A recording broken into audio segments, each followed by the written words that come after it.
ఓ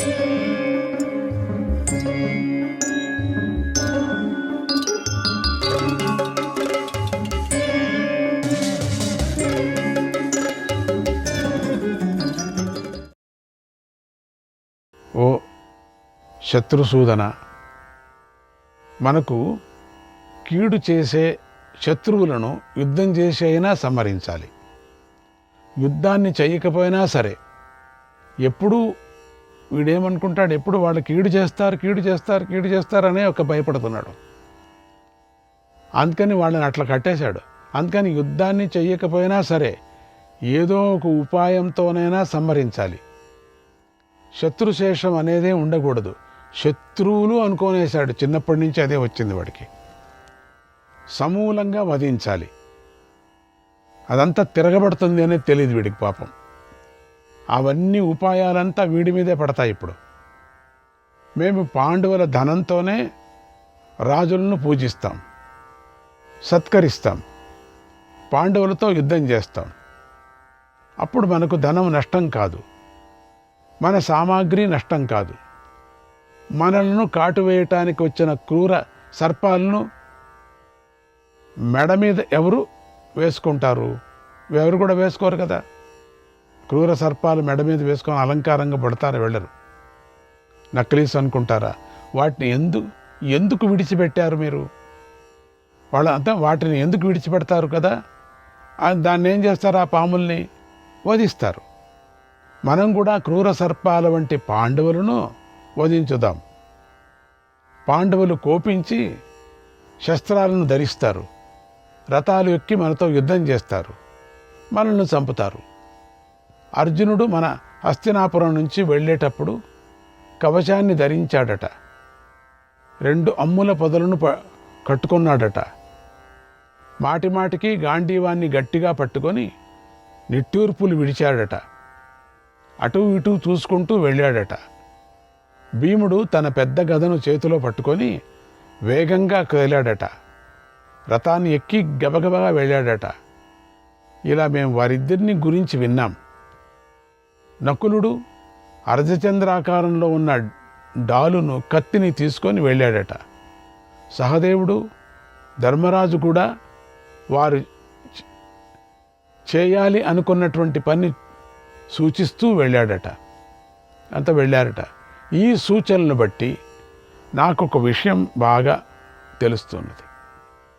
వారంతా శస్త్రాలు మొదలైన సామగ్రితో రథాలనెక్కి శత్రుపక్షం వారిని వధించాలని సైన్యాన్ని సమకూర్చుకోవటానికై వెళ్ళారని నేను గ్రహిస్తున్నాను. అది విషబీజం వేశాడు లోపల. ఎందుకంటే మన వారిని ఘోరంగా మనం ఏం చేశాం? మనం వారిని ఘోరంగా అవమానించాం, పరాభవించాం, కోలుకోలేని దెబ్బతీశాం. దాన్ని వారు ఎప్పుడూ మర్చిపోరు, మనల్ని క్షమించరు. ద్రౌపది పడిన కష్టాలను చూసి వారు సహించి ఊరుకోరు. ఓ పురుషోత్తమా, నీకు మేలు జరుగుతుంది, అందుచేత యుద్ధం రాకుండా, ఎలాంటి గొడవలు లేకుండా నేనొక మంచి ఉపాయాన్ని చెబుతున్నాను, విను. దాన్ని వెంటనే పాటించు. ఈ ఉపాయంతో వారు బాగుంటారు, మేము బాగుంటాం, నువ్వు బాగుంటావు. జనాలలో నీ పేరు చెడిపోదు, మంచి పేరే వస్తుంది అని పెడుతున్నాడు. వనవాసాన్ని పందెంగా పెట్టి మళ్ళీ జూదం ఆడదాం. జూదంతో వారిని మళ్ళీ మన వశంలోకి తెచ్చుకుందాం. దేవా 12 వర్షాణి వయం వా ద్యూత నిర్జితాః, వయం వా ద్యూత నిర్జితాః ప్రవిశేమ మకారణ్యం, ప్రవిశేమ మకారణ్యం అజనైః ప్రతివాసితాః, అజనైః ప్రతివాసితాః. ఈసారి జూదంలో గనుక ఓడిపోతే వారైనా సరే మేమైనా సరే 12 సంవత్సరాల పాటు నార చీరలను ధరిస్తారు. మృగ చర్మాలను ధరిస్తారు, వనవాసం చేస్తారు. 13వ సంవత్సరం రాగానే జనుల మధ్యలోనే అజ్ఞాతంగా గడుపుతాం. ఆ అజ్ఞాతవాసం భంగమైతే వారైనా సరే మేమైనా సరే మళ్ళీ 12 సంవత్సరాలు అరణ్యంలో నివసిస్తాం. కనుక ఈ పద్యంతో మేము వారు జూదం ఆడుదాం, అంగీకరించు. పాండవులు మళ్ళీ జూదం ఆడాలి, పాచికలు వెయ్యాలి. మనకు ఈ మార్గమే మంచిది, మేలు కలిగిస్తుంది. ప్రస్తుతం మనం చేయవలసిన మంచి పని ఇదే అయి ఉంది. వీడు విషం పెట్టేశాడు. ఈ శకుని పాచికలు ఆడటంలో నైపుణ్యం గలవాడు, అరితేరినవాడు. ఈ లోపల మనం మిత్రులను సమకూర్చుకుందాం, సైనికులను గౌరవిస్తూ మన వైపు తిప్పుకుందాం, రాజ్యాన్ని గట్టి చేసుకుందాం, రాజ్యాన్ని పటిష్టంగా తిరుగులేని దానిగా చేసుకుందాం. ఒకవేళ పాండవులు 13వ సంవత్సరాన్ని కూడా గడిపి ప్రతిజ్ఞను పూర్తి చేసుకుంటే వారిని మనం యుద్ధంలో ఓడిద్దాం. నా ఈ ఆలోచన మీకు నచ్చిందే?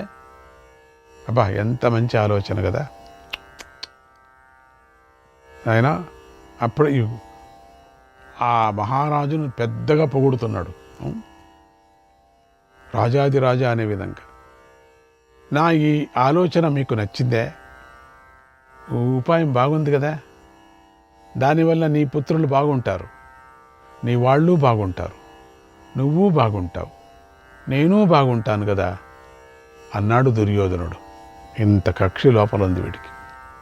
ఈసారి ఇట్లా చేస్తాం, రాజ్యం కాకుండా ఈ విధంగా చేసుకుందాం, 12 సంవత్సరాలు 13 ఇట్లా చేసుకుందాం. తిప్పాడు మెల్లగా, ఆట ఇట్లా తిప్పాడు. ఆ మాటలు విని ధృతరాష్ట్రుడు మోహంలో పడిపోయాడు. నాయన తండ్రి తండ్రి అనే లోపల తనవారే బాగుండాలనుకున్నాడు. ఇక్కడ తనవారు అనుకున్నాడు, తాను బాగుండాలనుకున్నాడు. దుర్యోధనుడు బాగుండాలనుకున్నాడు. వెంటనే ఇలా ఆదేశించాడు, పాండవులు ఎంత దూరం వెళ్ళినా సరే వెంటనే వారిని వెనక్కి పిలిపించండి. వారు మళ్ళీ ఇక్కడికి రావాలి, వచ్చి జూదం ఆడాలి, కొత్త పందెంతో జూదం ఆడాలి అన్నాడు. చుట్టూ పుత్రమోహంతో చూడండి, పుత్రుడు ఇంత చెప్తూనే ఇవంతా భలే బాగున్నాయి అని తక్షణం వాపస్ పిలిపించండి అన్నాడు. చూడండి, పాపం వెళ్ళేవాళ్ళను వెళ్ళి కొంచెం ఇంద్రప్రస్థానికి వెళ్ళి కొంచెం రెస్ట్ తీసుకొని రాకూడదా, అది లేకోకుండా చేశాడు. సభలో ఆ ఆదేశాన్ని విని అక్కడ ఉన్న ద్రోణుడు, సోమదత్తుడు, బాక్లీకుడు, కృపాచార్యుడు, విదురుడు, అశ్వత్థామ, యుయుత్సుడు, భూరిశ్రవుడు, భీష్ముడు, వికర్ణుడు అందరూ కూడా ఇలా అన్నారు, ఓ మహారాజా, ఇప్పుడు జూదం వద్దు, మళ్ళీ జూదం ఆడమని చెప్పకండి, ఆజ్ఞాపించకండి. ఇప్పుడు అందరూ శాంతంగా ఉన్నారు, అలాగే అందరినీ ప్రశాంతంగా ఉండనివ్వండి అని అన్నారు.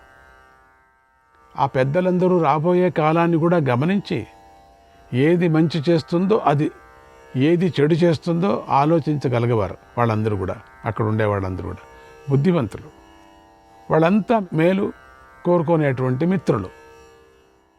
వారందరూ కూడా ధృతరాష్ట్రుడి ఆదేశాన్ని మెచ్చుకోలేదు, పెద్దగా అయిష్టాన్ని ప్రకటించారు కూడా. వద్దండి, మా మాట వినండి, ఇప్పుడు వద్దు, అయిపోయింది, ఇప్పుడు శాంతిగా అందరూ శాంతి అయిపోయారు. ఇంతవరకు అయ్యింది ఏంటంటే ఈ సభ ఇప్పుడు ద్రౌపది నుంచి శాపం వాళ్ళకంతే, ఇప్పుడు అయింది అన్నమాట ప్రారంభం.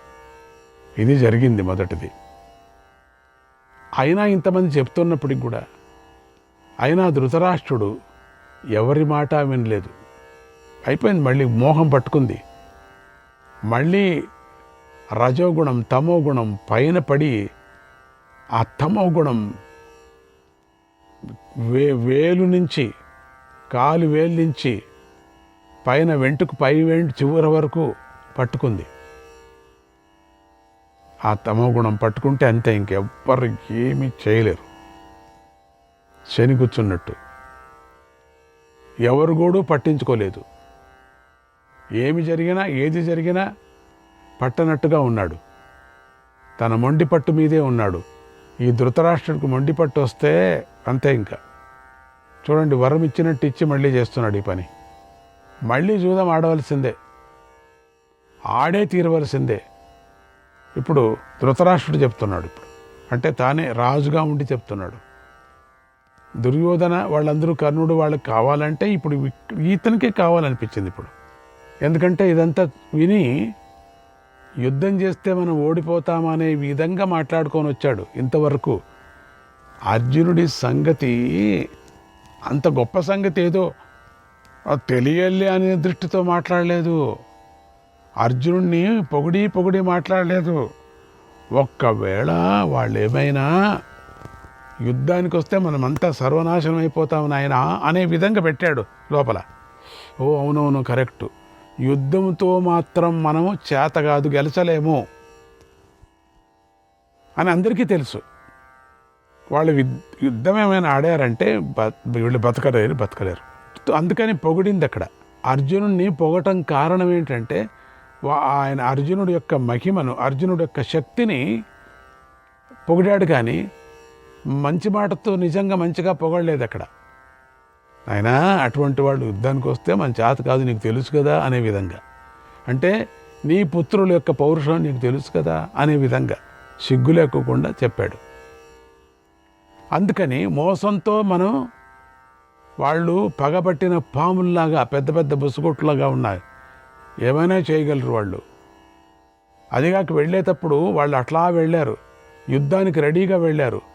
ఇంకేదో అనుకొని మళ్ళీ వాపసు రావచ్చు వాళ్ళు అని తలలో పెట్టాడు.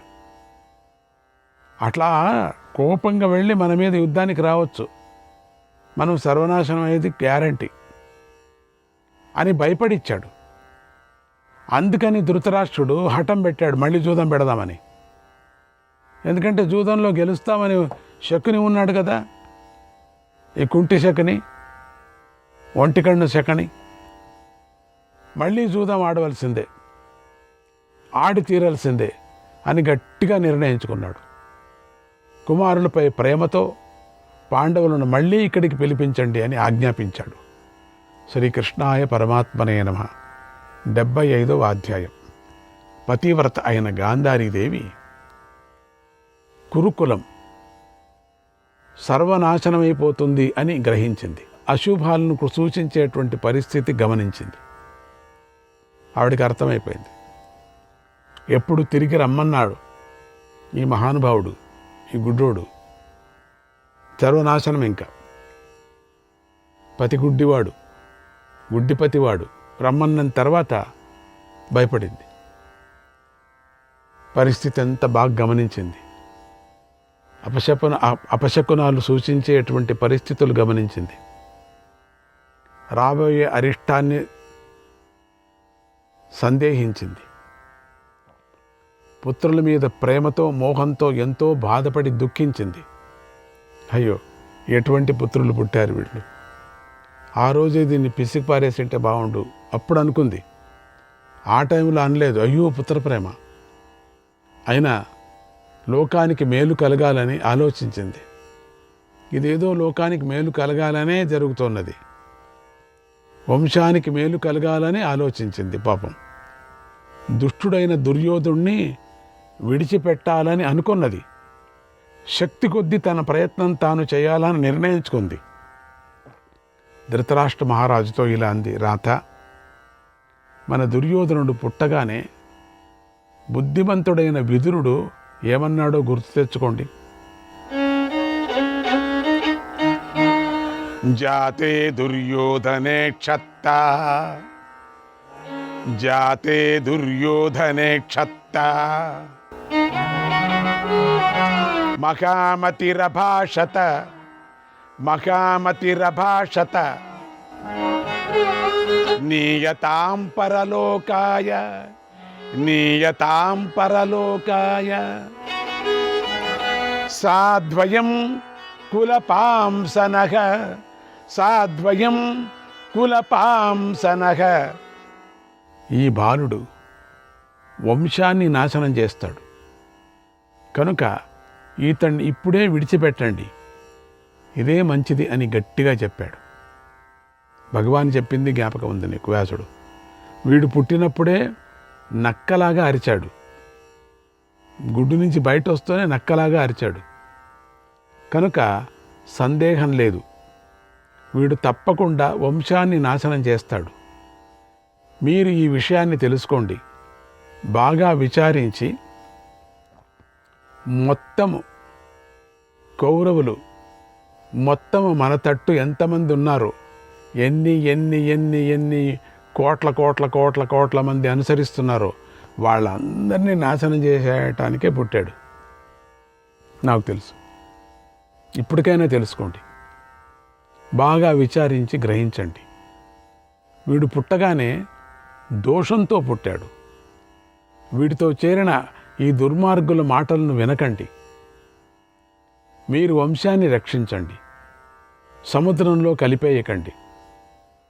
వీళ్ళంతా మూర్ఖులు. రాబోయే భయంకరమైనటువంటి యుద్ధం గురించి వీరికి తెలీదు. నేను చెప్తున్నాను, పెద్ద యుద్ధం జరుగుతుంది. కౌరవులు సర్వస్వము నాశనం అయిపోతారు మొత్తం. ఎన్ని కోట్ల తిన్నారో, ఎన్ని కోట్ల చెడు పురుగులు ఉన్నాయో ఆ పురుగులంతా నాశనమయ్యే సందర్భం వచ్చేస్తుంది. నాకు ఏం జరుగుతుందో మీకు తెలుసు. అందుచేత మీరు వంశనాశనానికి మాత్రం కారణం కావద్దు అని పతిదేవుణ్ణి వేడుకుంటుంది. చక్కగా కట్టిన వంతెనను ఎవరూ కూల్చరు కదా. ఆరిపోయిన నిప్పును ఎవరూ మళ్ళీ వెలిగించి పెద్దది చెయ్యరు కదా. పాండవులతో మంచి బంధం కలిగి ఉన్నాం. ఇప్పుడు మనం ఇచ్చినటువంటి వరానికి అన్నీ మర్చిపోయి ఉంటారు వాళ్ళు. మంచి పని చేశారు మహారాజా. కానీ ఇదేంటిది?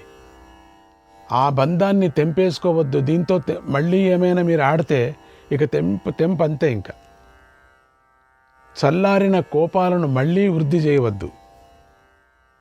పాండవులు ఇప్పుడు ప్రశాంతంగా ఉన్నారు. మళ్ళీ వారిని ఎందుకు రెచ్చగొడుతున్నారు? ఎందుకు దుఃఖాన్ని కొని తెచ్చుకుంటున్నారు? మీకంతా తెలుసు, మీకంతా గుర్తుంది. అయినా నేను మీకు ఈ విషయాలను గుర్తు చేస్తున్నాను. శాస్త్రం నశాస్తి దుర్బుద్ధిం శ్రేయసే చేతరాయ చ, శ్రేయసే చేతరాయ చ. నవై వృద్ధో బాలమతిః, నవై వృద్ధో బాలమతిః భవేద్రాజన్ కథంచన, భవేద్రాజన్ కథంచన. ఓ మహారాజా, చెడు బుద్ధి గలవారికి శాస్త్రం మంచి గాని చెడు గాని నేర్పించదు. మందమతి అయిన బాలుడు వృద్ధుల్లాగా వివేకవంతుడు కాలేడు కదా. దుర్యోధనుడు మొదలైన పుత్రులందరినీ మీరే నడిపించాలి. లేకపోతే వారు హద్దులను అతిక్రమిస్తారు, అవమానం పాలవుతారు, విడిపోతారు, నశిస్తారు. నా మాట వినండి. వంశనాశకుడైన ఈ ఒక్క దుర్యోధనుడిని విడిచిపెట్టండి. ఇప్పటికైనా విడిచండి. మీరు పుత్ర వ్యామోహంలో పడిపోయారు. చేయవలసినటువంటి అసలు పని గురించి మీరు ఆలోచించటమే లేదు.